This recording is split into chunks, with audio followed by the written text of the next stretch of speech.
হরে কৃষ্ণ। জয় নিতাই, জয় গৌর। সকলে ভালো আছেন? অবশ্যই ভালো থাকবেন, সুস্থ থাকবেন। প্রত্যেকটা ভিডিও এইভাবে দেখতে থাকবেন। একাদশীর বই হাতে। একাদশী পালন তো আমরা সকলেই করছি। আমরা জানি একাদশী পালন করাটা খুব দরকার। 8 থেকে 80 প্রত্যেকটা গ্রন্থতেই একাদশীর কথা লেখা আছে এবং প্রত্যেকটা সাধুগুরু মহারাজরা একাদশী পালন করেন এবং সকল মহারাজরা ভক্ত মানুষ সকলকে একাদশী করতে বলেন। এবার ভক্ত মানুষদের কথাটাই কেন তুলে ধরলাম, কারণ একাদশী তো সবাই পালন করে না। যারা ভগবানের ভক্ত, ভগবান প্রেমী, তারাই একাদশী করে। আমাদের দেশে প্রচুর মানুষ, কিন্তু তারা একাদশী সবাই করে না, মানেও না, করেও না। অজ্ঞানতিমিরান্ধেস্য ব্রতে নানেন কেশব প্রসিদ্ধ সুমুখ নাথ জ্ঞান দৃষ্টি প্রদভব। যারা লেখাপড়া জানেন না, লিখতে পারবেন না, তারা 8-10 বার মুখস্থ করলেই মনে রাখতে পারবেন। দিনে অন্তত 5-6 বার করে মুখস্থ করবেন, তাহলেই হয়ে যাবে। আমি সংকল্প মন্ত্র কিন্তু বলি না। সংকল্প মানে হচ্ছে ভগবানের কাছে প্রতিজ্ঞাবদ্ধ হওয়া। ভগবানের কাছে প্রতিজ্ঞাবদ্ধ হলেই কিন্তু সেটা পালন করতে হবে। এবার অনেক ব্যক্তি আছে যারা মহাপণ্ডিত, তারা বলবে যে অসুস্থ হলে, হসপিটালে ভর্তি হলে, না পারলে সেটা তো ভগবান দেখতেই পাবে, ভগবান দেখতে পাবে না? তো আমি একাদশী করছি, সংকল্প মন্ত্র না করে একাদশী পালন করছি, সেটাও তো ভগবান দেখতে পাবেন। আমি একাদশী পালন করছি, সেটাও তো ভগবান দেখতে পাবেন। প্রতিজ্ঞাবদ্ধ হওয়াটা কিন্তু আলাদা জিনিস, এটা সহজ জিনিস কিন্তু নয়। বোঝা গেল? ওই জন্য পারণ মন্ত্রটা করবে। একাদশীর যে সংকল্প মন্ত্র, সেটা না করলেও হবে। আসুন, একাদশী কবে? এইটা হচ্ছে বিজয়া একাদশী। জয়া একাদশী গেল, জয়া ভৈমী একাদশী গেল, আমরা পালন করলাম। এবার হচ্ছে বিজয়া একাদশী। যা জয় করা যায় তাকেই বিজয়া বলে। যেমন ভগবান শ্রী রামচন্দ্র জয় করেছিলেন, রাবণকে বধ করেছিলেন এবং সীতা দেবীকে নিয়ে এসেছিলেন, জয়ী হয়েছিলেন ভগবান শ্রী রামচন্দ্র। 30শে মাঘ, বাংলা 30 তারিখ, একদম শেষ মাঘ মাসের 30শে মাঘ, 13ই ফেব্রুয়ারি, 13ই ফেব্রুয়ারি শুক্রবার। শুক্রবার হচ্ছে বিজয়া একাদশী। আর পারণ হচ্ছে 9টা বেজে 58 মধ্যে, মানে 5টা থেকে 9টা বেজে 58 মধ্যে হচ্ছে একাদশীর পারণ। এই পারণটা আজও অনেকে বুঝতে পারে না। পারণ মানে হচ্ছে একাদশীর দিন অন্ন খাওয়া পাপ, আর দ্বাদশীর দিন অন্ন না খাওয়া পাপ। তাই পারণের সময় থাকতে থাকতে স্নান ইত্যাদি করে, গোবিন্দর ভোগ নিবেদন করে, সেই প্রসাদ মুখে দিয়ে, পারণ মন্ত্র উচ্চারণ করে প্রসাদ মুখে দিয়ে পারণ করতে হবে, এটাকেই বলে পারণ। যেমন প্রথমেই তুলসী জল মুখে নিয়ে খেতে হবে, তারপরে গোবিন্দকে ভোগ নিবেদন করা প্রসাদ খেতে হবে। আর যদি পুরীর মহাপ্রসাদ ঘরে থাকে সেটা মুখে দিয়ে জল খেতে হবে। তারপর তোমরা লক্ষ্মী খাবে, মুড়ি হোক, চিড়ে হোক, খই হোক, ভাত হোক, একেই বলে পারণ। বোঝা গেল? ভগবান শ্রী রামচন্দ্র এই একাদশী ব্রত পালন করেছিলেন। এখানে একটা বোঝার আছে, ভগবান শ্রী শ্রী রামচন্দ্র কেন এই একাদশী পালন করেছিলেন? তিনি তো স্বয়ং ভগবান, তাহলে তিনি কেন একাদশী করলেন? ছোট্ট একটা কথা, আসুন আমরা শ্রবণ করি, আমাদের বুঝতে সুবিধা হবে। যে নাচের দিদিমণি হন বা নাচের স্যার হন, তিনি নৃত্য করে ছাত্রছাত্রীদেরকে শেখান, নিজে আগে নৃত্যটা করেন। কেন?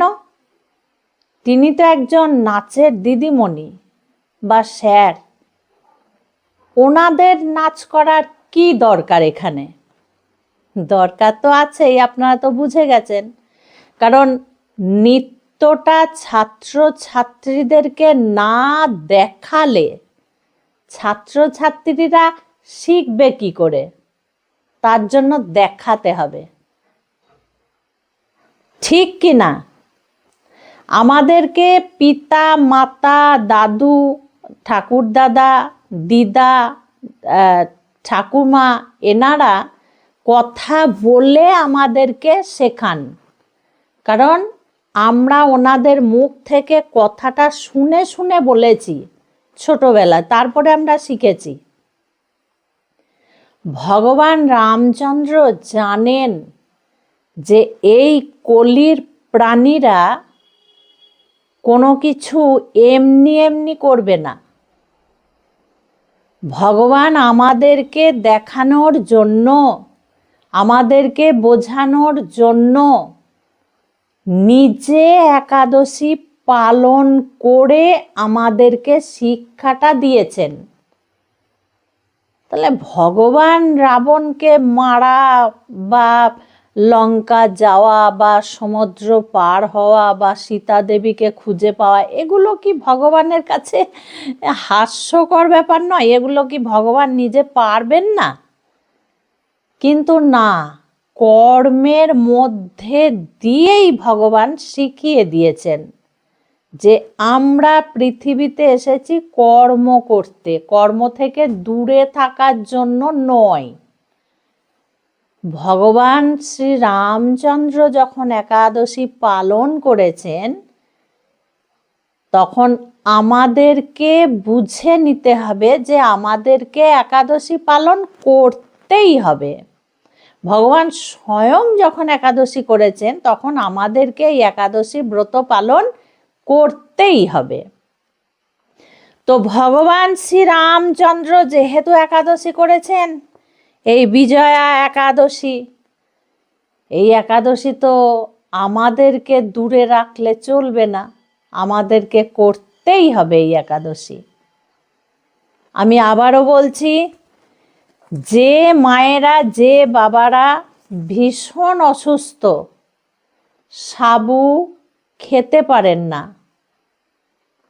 মানে ভীষণ অসুবিধা হয়, অম্বল হয়ে যায়, সহ্য করতে পারেন না, অ্যাসিডিটি যাকে বলে, এবং ফলও নিতে পারেন না, খালি পেটে থাকা যাবে না, দুধও খাওয়া নিষেধ, বয়স হয়ে গেছে। এবার অনেক ব্যক্তি বলবে একাদশী ছেড়ে দেবে। কেন ছাড়বে? একাদশী কেন ছাড়বে? অন্নটা হচ্ছে 1 নম্বর, চাল মানে ধান থেকে যা যা তৈরি, সেটা একাদশীর দিন ছোঁয়াও নিষেধ করা হয়েছে। কিন্তু অন্যান্য যেমন বৃন্দাবনের কয়েকটা মহারাজের মুখে আমি শুনেছি যে রুটি খেয়েও একাদশী করা যায়, সেটা সবার ক্ষেত্রে নয়। যারা ভীষণই অসুস্থ অথচ একাদশী ছাড়তেও পাচ্ছেন না, তাদের জন্য রুটির কথা বলা আছে। একেবারে ছেড়ে দিলে তো কিছুই ফল পাবো না, একদম জিরো। আমার পরীক্ষার খাতায় জিরো। আর আমি যদি ভুলও লিখি, কিছু ঠিক কিছু ভুল, তবু আমি 5 নাম্বার পাবো। ঠিক সেই রকম আমি সম্পূর্ণ ফলটা যদি নাও পাই, ভক্তি বিশ্বাস শরীরটাকে ঠিকঠাক রেখে আটা খেয়েও আমি যদি একাদশী করি, সে জায়গায় 50-এর জায়গায় আমি 20ও তো পাবো, ঠিক কিনা? 50-এর জায়গায় আমি 20ও পাবো। সেটা বয়স অনুযায়ী। আমি সারা জীবন একদম নিয়ম নিষ্ঠার সঙ্গে এই ব্রত পালন করে এসেছি, কিন্তু এখন আমার বয়সের ভারে আমি আর পারছি না। আর রুটি খেয়ে আমি থাকলে পারি, 2বার যদি রুটি খেয়ে করি আমি ভালো থাকি, তাই করবেন। নানান গুণী নানান মত শুনে নিজের মনটাকে খারাপ করে ভয় পেয়ে লাভ নেই। ভগবানকে সাক্ষী রাখবেন, ভগবানের কাছে বলবেন, ভগবানকে প্রার্থনা করবেন, করে আপনাদের যেটা সুবিধা হয় আপনারা সেইভাবেই একাদশী করবেন। কিন্তু একাদশীগুলো, বছরের যে একাদশী আছে, একাদশীগুলো খুব ভালো ভালো একাদশী, একটাও বাদ দেবার নয়। খুব ভালো ভালো একাদশী। মায়েদের প্রশ্ন যে মা, একাদশীর দিন গুড় বা চিনি এগুলো কি খাওয়া যাবে? অবশ্যই খাওয়া যাবে, অবশ্যই খাওয়া যাবে। বড় বড় মন্দিরে, বড় বড় ইস্কনে, বড় বড় মহারাজদের আশ্রমে, সে জায়গায় সমস্ত জায়গাতে দেখা গেছে সাবুর পোলাও তৈরি করা হয়। সেটা তো মিষ্টি দিয়েই তৈরি করা হয়, সেটা তো চিনি দিয়েই তৈরি করা হয়। চিনি মিষ্টি অবশ্যই খেতে পারবে, কেন খেতে পারবে না? তবে একাদশীর দিন সবজি নিষেধ আছে, যেমন কাঁচকলা, পেঁপে, আলু, মিষ্টি কুমড়ো, গাজর, এইগুলোর বাইরে কোনো কিছু খাই না। মানে খাই না, আমি দেখেছি মঠ মন্দিরে খাই না, সেই কারণেই আমি বলছি। টমেটো খাওয়া যায়, কাঁচা লঙ্কা খাওয়া যায়, জিরে খাওয়া যায়, হলুদটা বাদ দেবেন, হলুদটা বাদ দেবেন। জিরে খাওয়া যায়, কালো জিরে, ধনে, মৌরি, গোলমরিচ এগুলো খাওয়া যায়। তবে আমি বলবো একাদশীর দিন যতটা পারা যায়, যারা সুস্থ সবল শক্তিমান, যতটা পারা যায় না খেয়ে থাকা, ফলমূলাদি আহার করে থাকা বা জল শরবত আহার করে থাকা। আর তার বাইরে যদি না পারে, সংসারী মানুষ তো, সে জায়গায় একটা সবজি বানিয়ে খাবে, বাদাম খাবে, সাবুর পোলাও খাবে, সাবুর খিচুড়ি খাবে, সাবুর পায়েস খাবে, এইগুলো করে তোমরা খাবে। কিন্তু একাদশীগুলো করা খুব দরকার। যাদের দীক্ষা হয়েছে তারাও একাদশী করবে, যাদের দীক্ষা হয়নি তারাও একাদশী করবে। 8 থেকে 80 সকলের একাদশী করা দরকার। একাদশীর দিন অন্ন নিলে মহা পাপের ভাগী হতে হয়, তাকে মহাপাপ হয়। ওই জন্য একাদশীর দিন করাটা খুব ভালো। কোনো কিচ্ছু পারছেন না, কোনো বারবত পারছেন না, দরকার নেই, কোনো ঝামেলায় যাবেন না, একাদশীটা করুন। খুব ভালো থাকবেন, সুস্থ থাকবেন, প্রত্যেকটা ভিডিও দেখতে থাকবেন। আর একাদশীর মাহাত্ম্য কথা, একাদশীর আরও যে সমস্ত সুন্দর সুন্দর কথা আমি আরও ভিডিও নিয়ে আসছি, তখন দেখবে। কারণ একটা ভিডিওতে এইভাবে বলা হয় না, যার জন্য আমি ঠিক করেছি 2-3টে করে ভিডিও করে আমি তোমাদেরকে বুঝিয়ে দেব, তাহলে তোমাদের খুব সুবিধা হবে। খুব ভালো থেকো। আজকে আসছি। হরে কৃষ্ণ, জয় নিতাই জয় গৌর।